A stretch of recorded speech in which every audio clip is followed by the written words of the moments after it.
talaga yung course na gusto mo? Yun po yung madali pa eh. Hindi po magastos. Para kasi hindi yung gusto mo eh. Parang ito yung hawak mo. Kaya gusto mo. Parang yun ang passion mo. Bakit ka mas sa film? Wala mong pera sa pelikula pa. Tsaka po yung magastos. May thesis po kasi sa dulo. Kailangan mo ng pera. Oo na.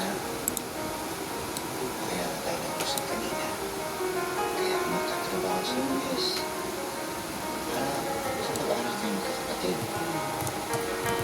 Kahit mahirap. Kaya nga po. Kailangan mo mag-aaral. Akin lang. Gusto ko sana. Magpahing ko sa kayo masaya. Madali. Ano mo ba ng teacher talaga? Sabi ko ba yung sa pagaling? Teaching is what I do. It is my passion.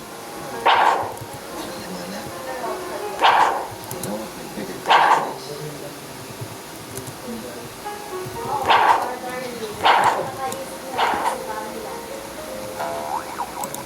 Ang swerte po namin. Kayo po yung naging top namin.